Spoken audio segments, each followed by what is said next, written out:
Muy buenas noches, mis queridos hermanos y amigos en Cristo, donde quiera que se encuentren.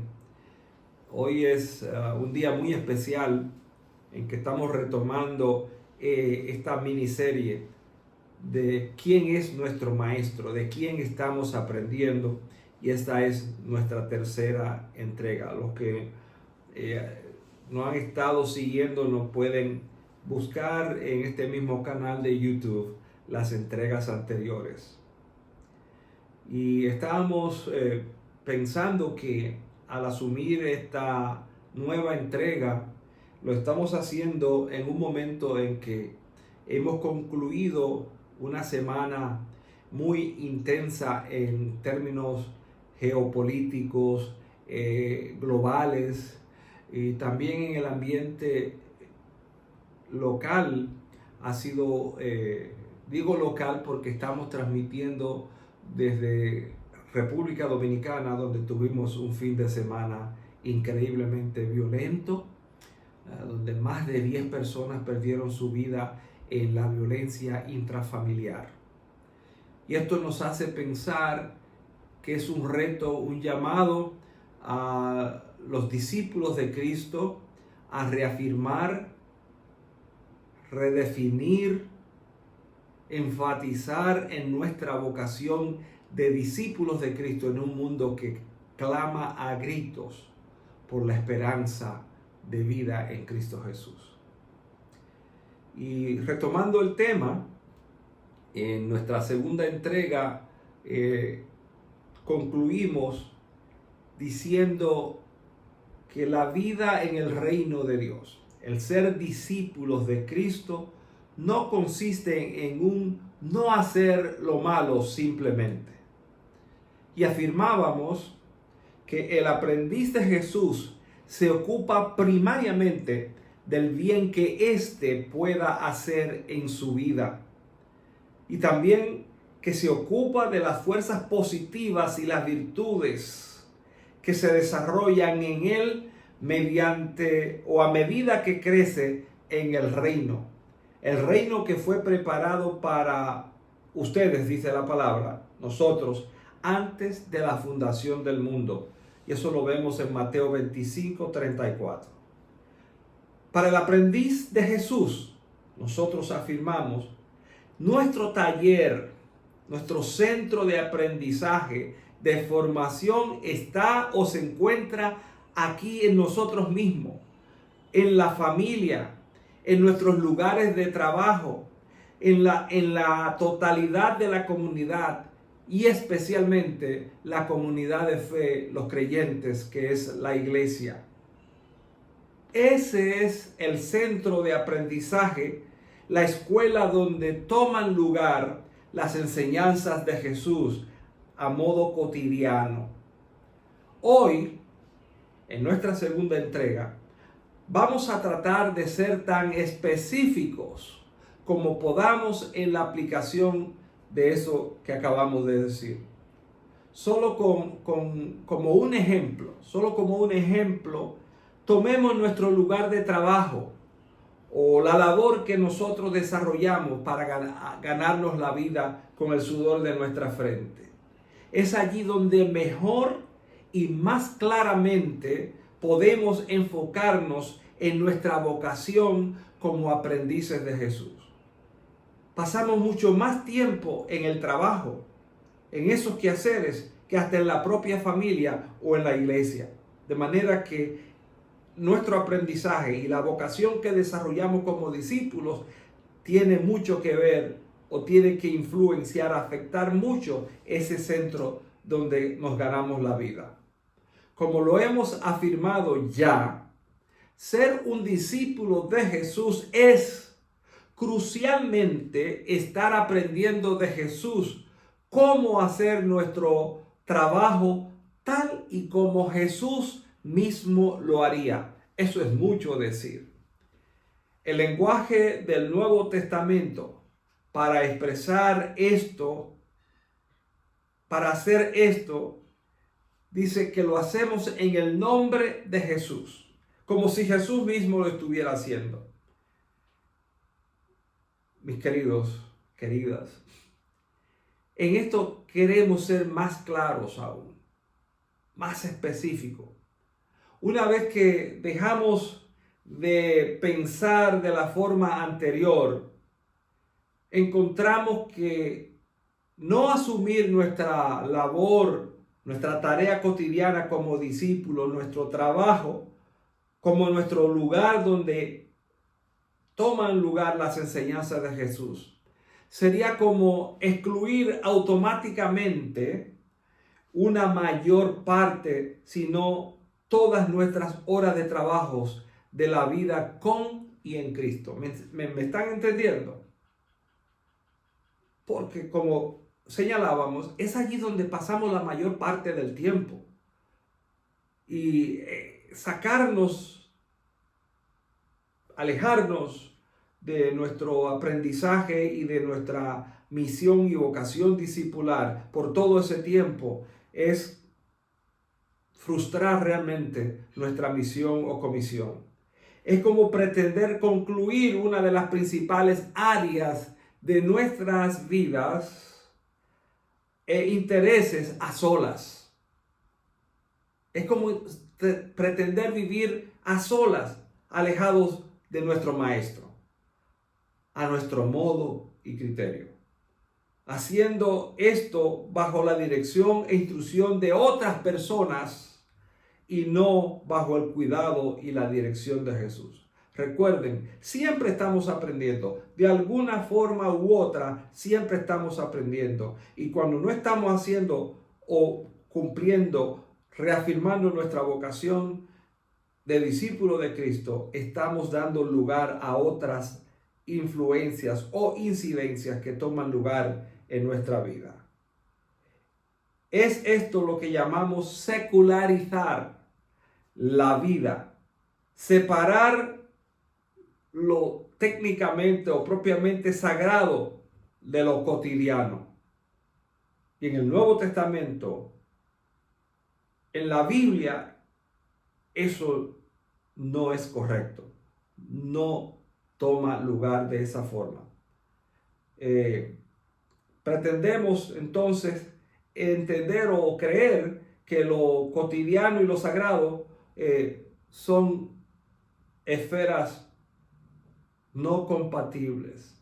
Sin embargo, es allí donde realmente entra en función la irrupción del reino de Dios en nuestras vidas y en el mundo, en nuestra sociedad. En cuanto a esto, señala Willard, de quien estamos siguiendo su bosquejo sobre este tema, que es precisamente ahí donde encaja la mayoría de quienes se profesan cristianos hoy día, quienes sostienen el punto de vista predominante de que el discípulo es un llamado especial que tiene que ser primariamente con asuntos o que tiene que ver primariamente con asuntos puramente religiosos y un servicio cristiano de tiempo completo. Vamos a ver. Aquí nosotros debemos preguntarnos con el hermano Willard, pero ¿cómo exactamente está uno llamado a hacer de nuestro trabajo nuestro lugar primario de aprendizaje y del estilo de vida de Jesús? ¿Cómo es posible esto? No es, rápidamente diríamos, asumiendo la actitud negativa y la actitud rigurosa, sustentadora de nuestras virtudes religiosas, siendo el crítico a ciegas de la conducta de cuantos nos rodean. No es asumiendo la actitud del fariseo o la del escriba, crítico de publicanos y pecadores, quienes se creían superiores sin mirar la paja que está en sus propios ojos, colando, como dice el Evangelio, el mosquito y tragándose el camello con todo su atavío, con todos sus aparatos que llevan encima o le ponemos encima. Para entender mejor esto, debemos releer, volver de nuevo al sermón en el monte que encontramos en Mateo capítulo 5 al 7 y encontrar allí la mística de la vida nueva en el reino que nos enseña Jesús allí. Y eso es una recomendación que nos dice el hermano Willard. Nuestra actitud, dice él, debe ser una actitud gentil, pero firme, negativa a cooperar en aquellas cosas que todo el mundo conoce como erradas. En adición a un sensitivo, a un compasivo servicio a los demás. Nos negamos a hacer aquellas cosas que contravienen el concepto del discípulo y seguidor de Jesucristo. ¿Ok? Reconociendo en adición una actitud compasiva de servicio a los demás. Despojados de toda mezquindad, de toda intromisión y fingido carácter dadivoso, como muchos entienden es ser discípulo o ser cristiano. Y eso es una forma fariseica. Entiéndase, para ser visto de los hombres, muchos asumen esa conducta. Y esa no es la actitud del discípulo de Cristo. Esa conducta, sigue diciendo el mismo autor, debe estar combinada con una actitud interior de constante oración en todo tipo de actividad que se requiera en nuestro lugar de trabajo, en adición a un amor genuino por todas las personas envueltas. Esto dice mucho sin tener que hablar mucho. La actitud genuina de constante oración por todo tipo de actividad que se requiera en nuestro lugar de trabajo. Y vamos a repetir esto, hermanos. Cualquiera que sea el trabajo específico, nuestra vocación secular, si se le puede decir así, sea en una fábrica de hachas, sea en una taquería, en un restaurante, en una pizzería, en un lugar de venta de automóviles, nuestra escuela elemental, sea en el profesorado, sea en una banca de inversiones, sea en una escuela de ciencias políticas, sea en el evangelismo, director de un programa de educación cristiana, etc. No importa la labor que sea, cualquiera que ésta sea, enfatizo, esta es de interés central para Dios. Cualquier cosa que hacemos, y lo hacemos en el nombre del Señor, en el nombre de nuestro Señor Jesucristo, es de interés central para Dios.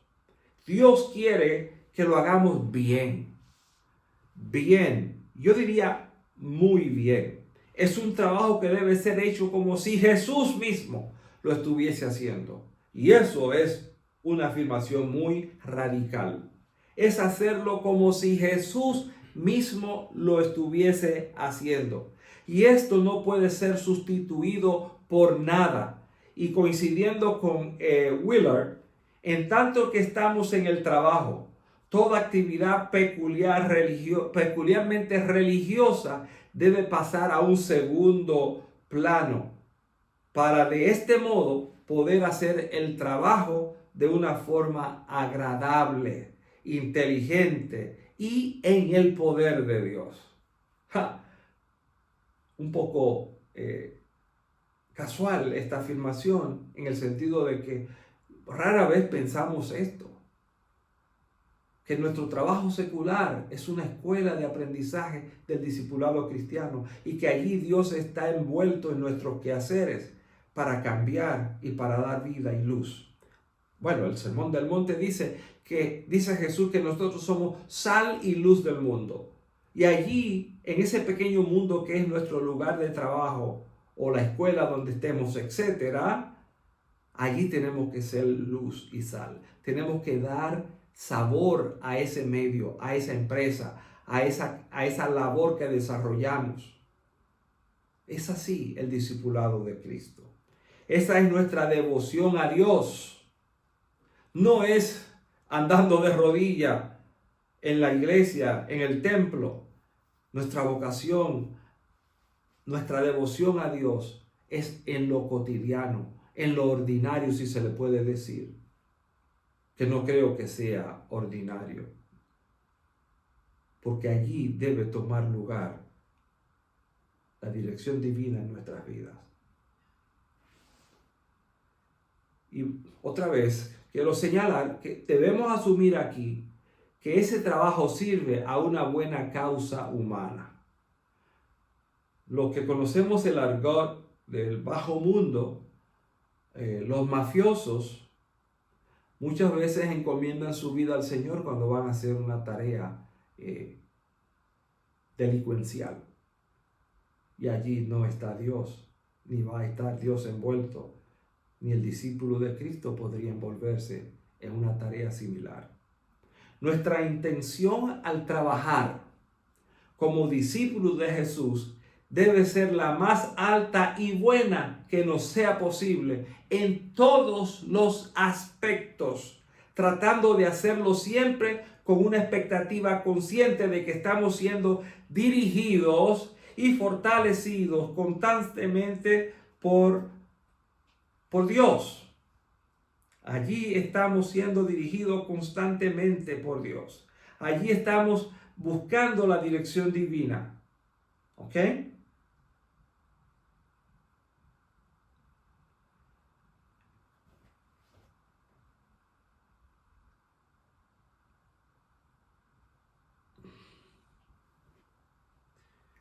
Cualquiera que sea el trabajo, cualquiera que sea el trabajo específico, no importa dónde sea, allí esa labor está bajo la dirección divina. Allí está el Señor obrando en nosotros. No importa cualquiera que ella sea, y sigo enfatizándolo y reafirmando. A estas alturas es bueno precisar, hermanos, que nuestro trabajo no cumple un fin en sí. Nuestra misión en el trabajo no tiene un fin en sí. Nunca debemos permitir que nuestro trabajo se convierta en nuestra vida misma. Y dentro de los límites razonables, de modo rutinario, debemos sacrificar nuestra comodidad y placer en bien de mantener los estándares y la calidad de nuestro trabajo, sin importar de qué se trate.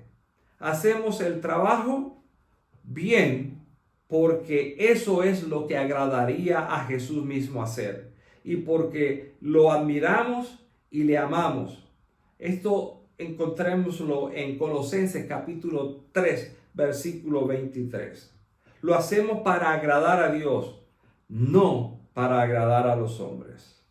El elemento o factor crucial, y debemos repetirlo, consiste en que si limitamos nuestro discipulado a los asuntos religiosos, la mayoría de nuestras horas de labor estarían fuera del alcance de la manifiesta presencia de Dios en nuestras vidas.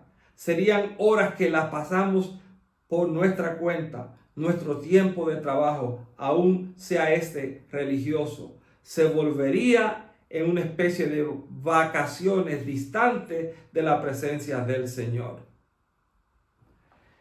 Y pasando a la esfera en que normalmente limitamos nuestro discipulado, entre comillas, debemos estar claros en cuanto a que la función religiosa, propiamente hablando, es una parte esencial del trabajo del aprendiz de Jesús.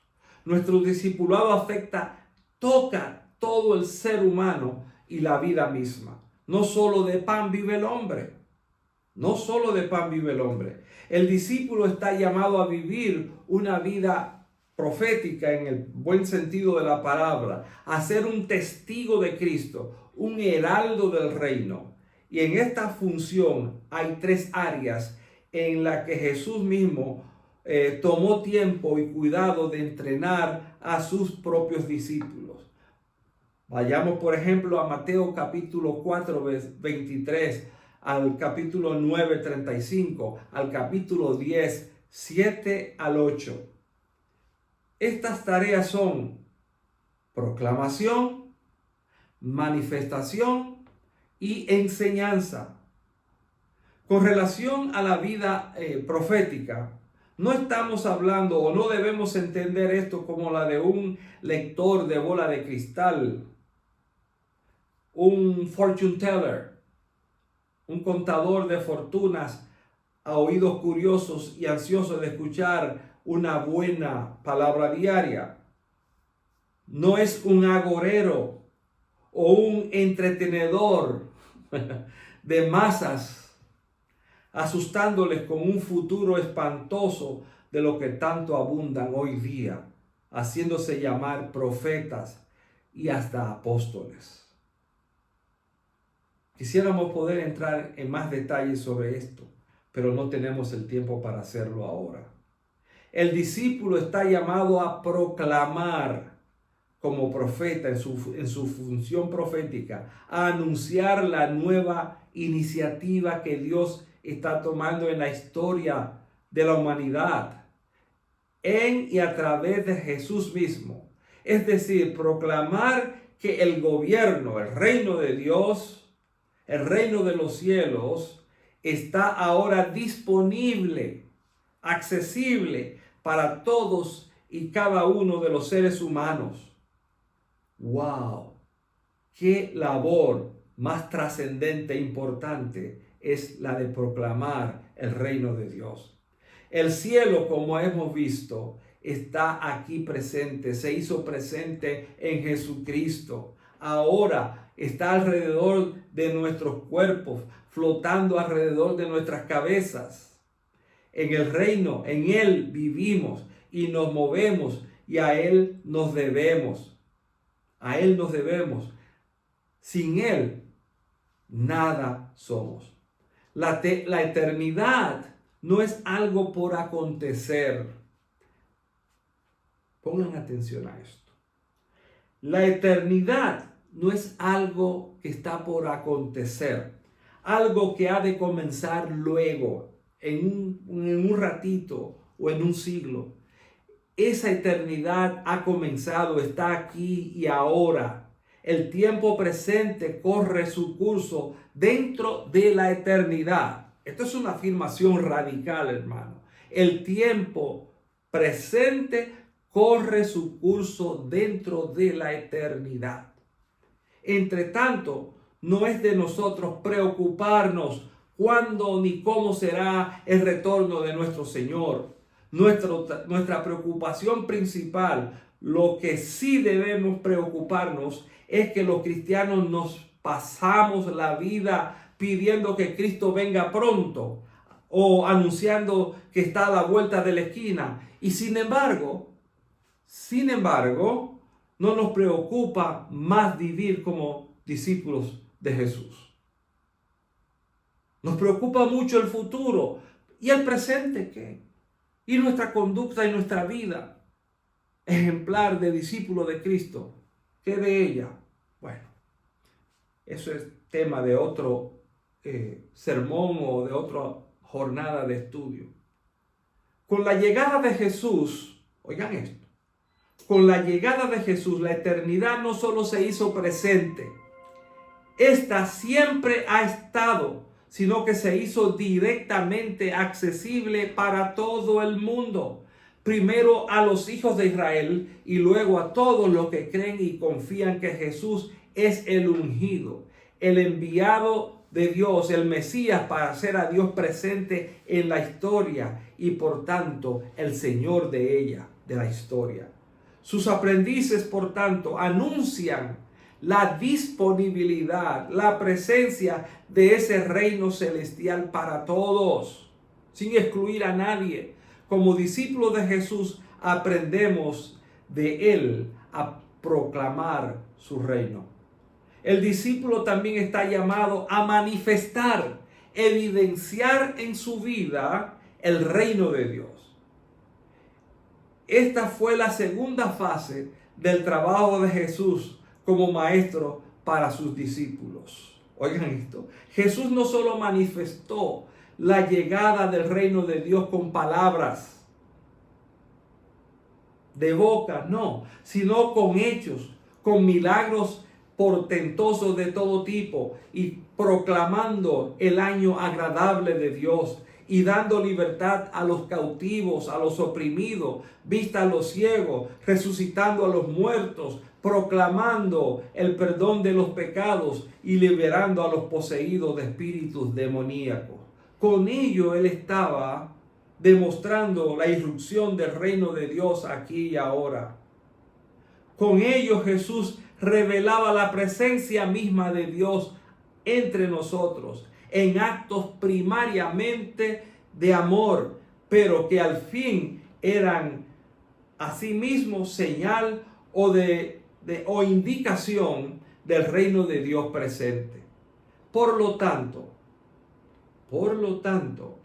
los discípulos fueron enviados a hacer lo que Jesús mismo hizo.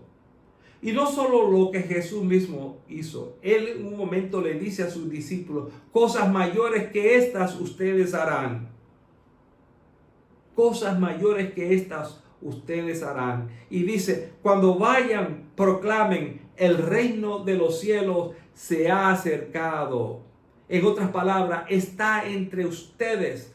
Sanen, oigan esto, sanen a los enfermos, levanten a los muertos, limpien a los leprosos, expulsen demonios, den por gracia lo que por gracia han recibido. Mateo capítulo 10, versículos 7 al 8. Finalmente, los discípulos son enviados, Mateo 28, 19 al 21, son enviados a enseñar. Son enviados a enseñar que se guarden todas las cosas que Él nos ha mandado a hacer. Nos ha enseñado. Esta enseñanza consiste en vivir conforme a la naturaleza del reino de Dios y su gobierno, el gobierno de Dios entre los hombres. Debemos estar claros en esto. Antes que enseñar, el discípulo vive y manifiesta el reino de Dios, hasta tanto está en condición de enseñar, no solo con su ejemplo, sino con doctrina y autoridad bíblica, el estilo de la nueva vida en Cristo. Finalmente, hermanos, hemos abundado hasta aquí en la mística y la función del discípulo de Cristo, particularmente en cuanto nos ocupamos de las cosas temporales. Los mismos principios que aplicamos al trabajo, lo vivimos con la familia, con nuestros pasatiempos, nuestras relaciones comunitarias, como vecinos, nuestro trabajo artístico y cualquier otra esfera de nuestras vidas.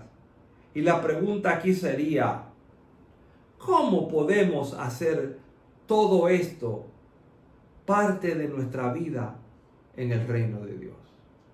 ¿Cómo podemos hacer todo esto como parte de nuestra vida en el reino de Dios? Vamos a pensar esta semana que continúa en esta pregunta. ¿Cómo podemos hacer todo esto parte de nuestra vida en el reino de Dios?